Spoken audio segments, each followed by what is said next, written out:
So there's been a run on one of the largest banks in the US. It might potentially fail, and the name of that bank is Silicon Valley Bank. They're known for being extremely popular in the technology sector and lending money to huge startups that are up and coming. So because of this news, we wanted to just get right into it and let you guys know some of the articles that we're seeing on what's going on. So yes, people are basically asking, why was there a run on Silicon Valley Bank and how this is actually going to affect the startups and the entire financial system? We're even seeing articles that say the tech sector might have just moved too fast and it basically collapsed and broke one of the largest and most prestigious banks, which is Silicon Valley Bank. And it's not only affecting Silicon Valley Bank itself, it's actually affecting other banks. And regardless of what's going on, the Treasury Secretary is saying that she will not bail out the entire bank right now. So there's a lot going on and we want to make sure we cover it. But the biggest question is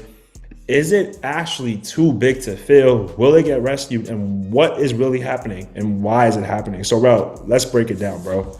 Yeah, most definitely, guys. This is major news, so I need everybody to tune in. Like, I'm gonna do my best to explain what's going on with Silicon Valley Bank, and then Newski's gonna follow me after and try to break it down even more simple for everybody. Cause I know not everybody's like in this field and kind of understand the intricacies of it. So make sure you stick around for that. But okay, so Silicon Valley Bank, they saw a lot of deposits coming in, and that's good for a bank because when they're getting a lot of deposits, that's them getting a lot of business, and they could do what? Take the deposits from people and invest it so they can make money for themselves. That's what banks do. So literally you could see that at the end of 2019, they were getting $62 billion in deposits, and by the end of 2021, they were getting $189 billion in deposits. That's a huge turnaround. So business was booming in the pandemic, obviously, as you guys know.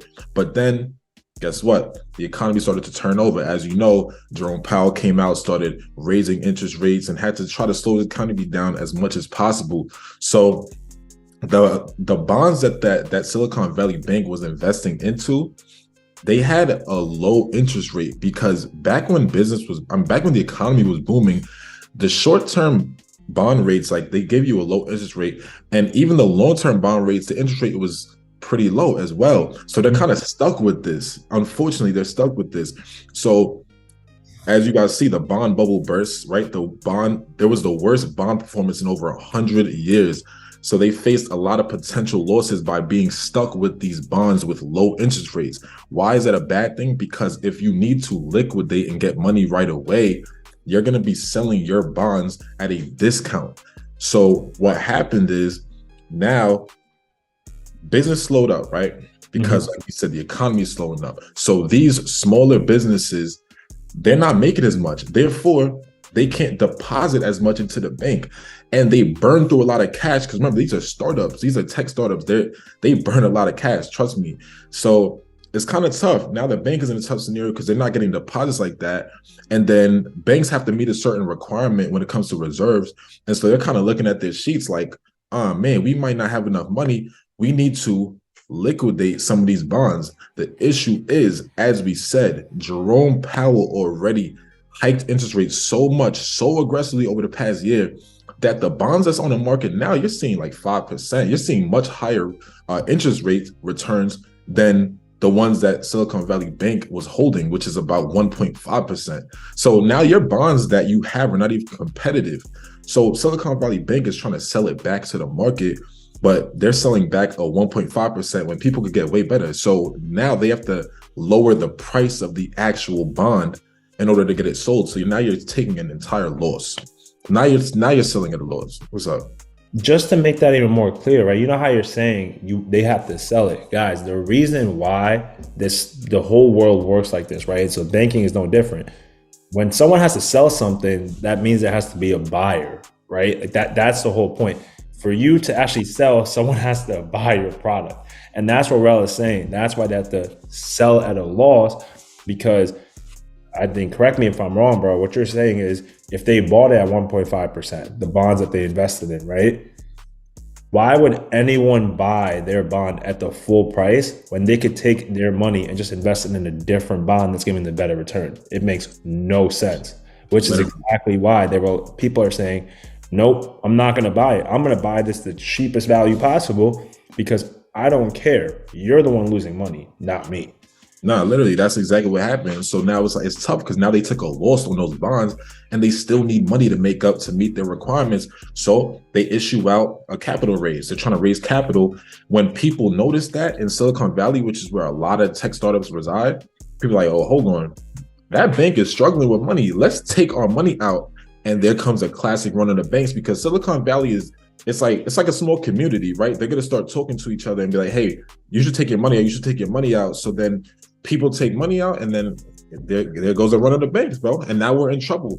And so it's not just Silicon Valley that's dealing with this, guys. You got to understand that it's any regional bank because now people are kind of looking at it like, man, I should probably look at taking my money out of this bank and this bank and this bank, because this could be contagion and spread all across the country. This could be very bad. And understand what's significant about Silicon Valley, guys, because I know you guys might say, isn't their money insured, right? It's FDIC insured. 97% of Silicon Valley Bank's depositors had money in there over $250,000, which means that majority of the money in that bank was not insured. That's why this is a big deal. All those companies will lose out, and this could be just a horrible situation for tech startups, which affects GDP in the future because they're the ones building our future, building the new technology coming out. This could be a very big deal, guys. So. And it's not only tech companies, guys. Like, as this article kind of says, we'll drop all the links below, but Silicon Valley Bank's failure is now everyone's problem, right? Because it's not only tech companies, it's any small businesses, really, that they were invested in, and that could hurt them. So that is the overall, I think, technical explanation for people who really want to understand it. Is it cool if you move on to like more basic understanding of visuals? Yeah, for sure. Let's go on with that. All right, so we came up with basically a simple chart for you guys to really understand how this works, right? So the first thing we have to understand is what really is a bond, right? So a bond, in the most technical terms, in the actual definition, is a bond represents a promise by a borrower to pay a lender their principal and usually interest on a loan. So what that looks like is if I give Rel $100,000 and he promises to pay me back $105,000, that means that rate is 5%. And the only reason I'm giving Rel $100,000 is because he promises to pay me that, right? Like, there's a promise, we've had this discussion, and that's exactly what a bond represents. So the way banks work is not just, they don't just take your money and keep it there. It's like, oh, cool, you give me $20,000, I'm gonna just keep the 20,000, we're good. That's not how they work, right? This is how banks work. So in the most basic, simple format, step one is banks get money. They give that money to businesses. Step two, the businesses take that money and they invest it into other ventures, right? Into buildings, into real estate, into whatever their operation is, into technology, and they want that business and the venture to grow. Great. That venture grows, the business makes money, and they take that money and they put it right back into the bank because they're not gonna store money under a couch. That makes no sense. They're gonna store money in a bank because that's the most prominent spot to store money, right? You don't expect run on the banks to happen. So now that's great. Everything's going well. What does the bank do? As Rel said earlier, the bank takes that money and puts it into a bond because they don't want money to just sit there. If I'm a bank, I want to make money on money. That's how banks work, which is exactly what they want. This bond is supposed to give them back a 1.5% return on their investment, ROI. So now I invest money into the bond returns me money. I have money as a bank, and now the whole system just continues. It just continues and continues and continues. Everything works extremely well until what Rel explained happens. Interest rates go crazy high. And I'm not talking like it went from 1% to 1.25. No. It went from 0 to 5%. So now it's a problem. So if that happens, if bond A, in this example, is 1.5%, Rel, that's the return you're getting, bro, and bond B is 5%, which bond would you prefer to put your money in? Gotta be bond B, of course. Exactly. And this is what Silicon Valley ran into, guys. They were purchasing bond A right? Because that's what the interest rate was back then. There was no 5%. So since they were purchasing bond A, and then 2-3 years later, there's other bonds on the market. Since now people are not depositing money, AKA businesses aren't doing that well, right? There's a lack of circulation in businesses. They're not making as many investments. They're not doing as well in terms of their operations. So they don't have money to actually deposit into the bank, which means the bank can't buy bonds. That's all that means. And because of this, this is exactly what ended up happening. Silicon Valley Bank was forced to sell the bonds that they initially purchased at a loss because there's a lack of deposits, as I said, and a lack of money circulation. So what happened? They needed to actually have money to do their operations, to continue business. They're a bank. They need to have money. So if they bought it at $10 million and now they're selling at $2 million, well, that's $8 million I have to make up, right? If you think about it, bro. Yes, definitely. So if they're forced to make up $8 million, how do they do that? Boom. That's where, can I have liquid capital, guys? Can I raise capital? Can anyone help me out? That's what Silicon Valley was doing. So they had to raise capital. And then when they couldn't raise that capital and they were struggling, news got out, and then we saw the domino effect. So that's really what's happening with Silicon Valley Bank. And the reason why you might be asking, like, why do they not invest in companies that usually do have money? Why their lack of deposits? Well, look at this. They are a bank that's known for being in the technology innovation space, right? 44% of US VC, which means venture capitalist backed companies that went public in 2022 are Silicon Valley Bank's clients, which means they're super tech heavy. There's a risk there. You can't just have the positives of the risk and no negatives. I'm sorry. So they took that risk. They knew what they were doing, right? Because they want to go public. They want companies to do well, so they make a better return. Simple as that. More than 26,000 clients that were related to technology were Silicon Valley Bank clients. That's not something that necessarily other people want to be involved in. And some of the largest companies like Roku, NerdWallet, Roblox, BlockFi, Wafer, all these companies are involved with Silicon Valley Bank, guys. So that is essentially what happened with the bank itself. However, well, there's current news that we just got like 2-3 minutes ago. So let's talk about this tweet, bro. Go ahead. Yeah, so you see that a statement came out just literally minutes before we made this episode from Yellen, right? Yellen came out and she basically said that they are going to fully protect all depositors. All depositors will have access to all their money tomorrow. And they also basically said that they're going to be closing down SBNY, which is another bank, because they also pose a risk, just like Silicon Valley posed a risk when it comes to depositors' money. So actually, currently, as of this recording, the markets love that news. Futures opened up really green, and the market's pumping based off of that. So is this issue resolved? Maybe, maybe not. We'll see like exactly what the full aftermath will be. But so far, this is a really good sign that they said they're going to fully protect all depositors. So that's a good thing. See where SVB went wrong, man. They parked their money into these long-term bonds. I just wanted to say that because they put it into like 10-year treasury and mortgage-backed security bonds. And so their money was stuck at that 1.5% rate that Newski talked about. And so that's where they went wrong. And that's just what they had to do to make money at the time.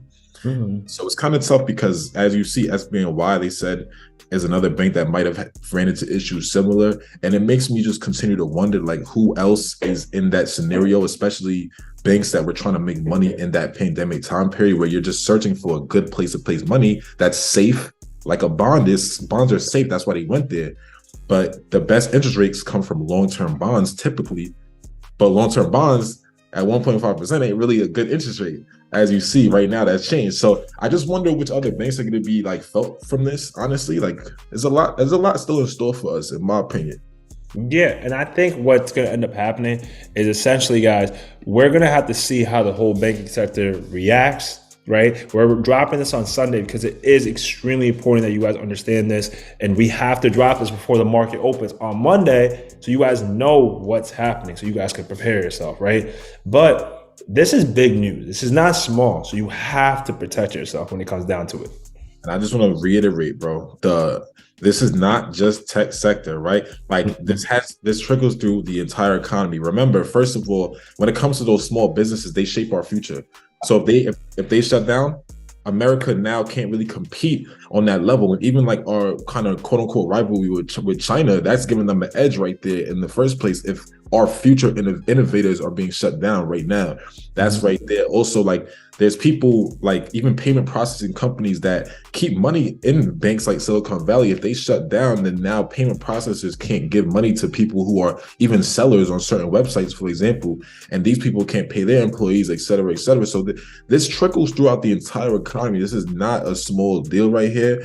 And the last thing I wanted to point out real quick, bro, it's surprising to me that people didn't run to crypto too much, because isn't this exactly what crypto wanted? They wanted to show that, hey, the banks are not reliable, so you should park your money in crypto. But if anything, when this news came out, crypto went down.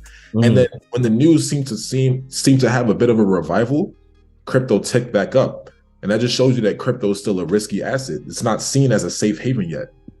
Yeah, you basically answered your own question right at the end. Like, I think it's really the risk factor. Like, at the end of the day, like, it's still a risky asset, so people might not want to do it. And if you think about it, guys, like, if you're a small business, if you're a technology business, if you're any type of business right now, crypto you don't want any part of it, essentially, because it's not regulated. So that's really the biggest piece. It will be interesting to see how crypto comes out, because at the end of every bear market, there's some type of change. It always happens. At the end of a recession, there's a bigger change, right? So let's see what happens.